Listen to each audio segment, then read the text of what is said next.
how do you feel about content creation? I know you talked about it a little bit ahead of time, but how do you think about content creation when it comes to the individual versus the organization? Right? Is that the company's job or is it the rep's job to create the content necessary to make us successful when we're calling? Great question. It's everybody's job. TLDR, it's everybody's job.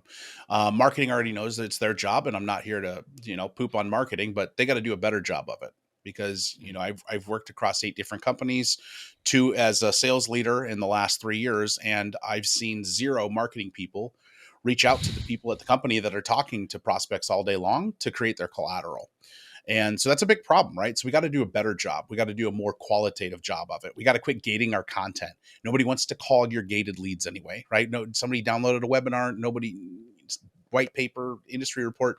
Your SDRs and AEs don't want to talk to that person anyway. And reality is that person is probably neither educated nor warm enough to actually buy. Maybe after like 3 downloads in a row and you're using some sort of sentiment score, I get that, right? But like a first content piece, like stop calling content, right? It should be demo or pricing for inbound, right? Everything else should be outbound, ABS strategy.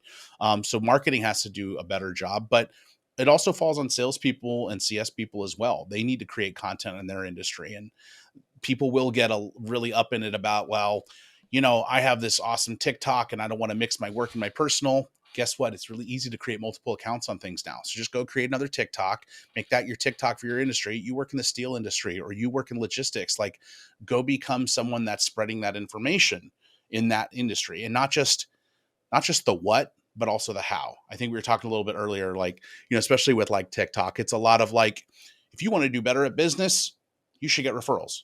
If you want to do better at cold calling, you should use a script and get training. Well, yeah, no duh, but like how? So talk more about the how. Like, okay, so how do I get a job? Like, how do I write a good resume that stands out? How do I avoid all the ATS filters? How should I take a personality test so I'm saying the things that the sales leader that's hiring wants to hear? Because at the end of the day, I would be a good hire, but maybe there's some precognitive bias built into that assessment test that doesn't serve my background appropriately and kind of, pushes me off to the side. So there's tons of like informational, tiny little nuggets of information you can give people to educate them.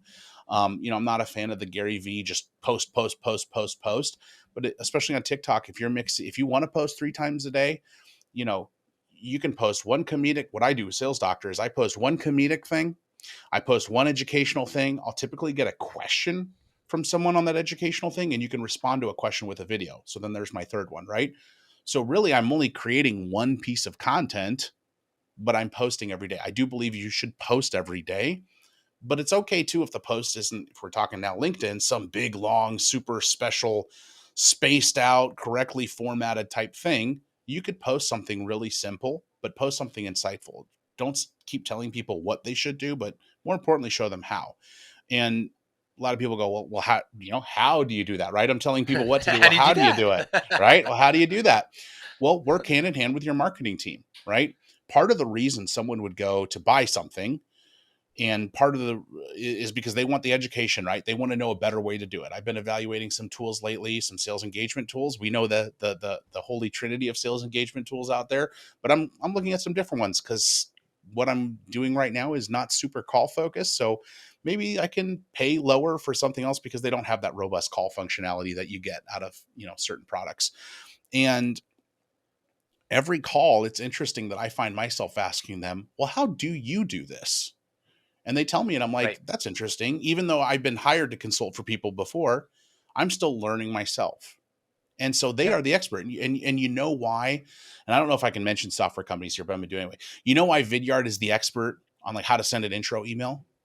Because they have over 1,000 customers and 25,000 users. I'm just one person. Right. So they have the collective knowledge of 25,000 people and their data and their statistics and their best practices.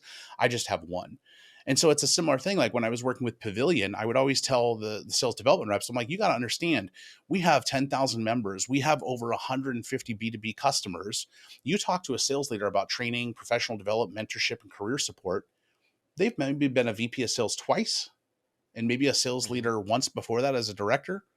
So they have 3 times of experience. We have this vast 10,000 member base and 150 business base of experience. We are the experts. And so work hand in hand with the information that you gather from the people in your company. Customer success can get you a lot of data points, right? A lot of statistics. They can help filter in the case studies for marketing. Marketing can provide those case studies. I am a fan of case studies. I'm a fan of a case study that lists the company you're talking about, their before state, their after state, and 3 bullet points. I'm not a fan of a 5-page case study that I have to decipher that has a bunch of confusing graphics because somebody in branding had to give their cousin a job, right? Or somebody is at somebody's agency. But I am a big fan of like getting to the meat and potatoes of it and bringing that education to people. So how do I accomplish becoming that expert? Surround yourself with people in CS. Anytime a salesperson specifically starts at a company, I tell them, go learn from CS first. Salespeople are going to tell you the sales way to answer things. CS has a crystal ball. They're going to tell you all the stuff that your prospects are seeing 6 months, 12 months, 2 years down the road. And salespeople are also your competitors, so they're going to give you the sales answer because you're also their competitor as another salesperson. Learn more from CS, root yourself there, understand your customer base, the results that you're achieving, and then go back to marketing to help design that collateral and create that collateral, and then go create your own collateral and educate people. I mean, within lines of branding, right? But there's nothing stopping you unless your marketing department really is like, hey, don't go make a TikTok video representing us talking about how to increase your throughput strategy in your warehouse.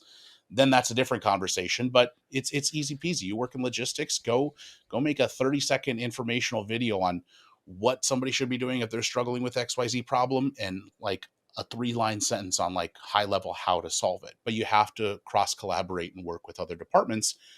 And we could go on for days about alignment going above and beyond metrics. It has to do with actual collaboration and project management, but that's really where I think content creation is so impactful.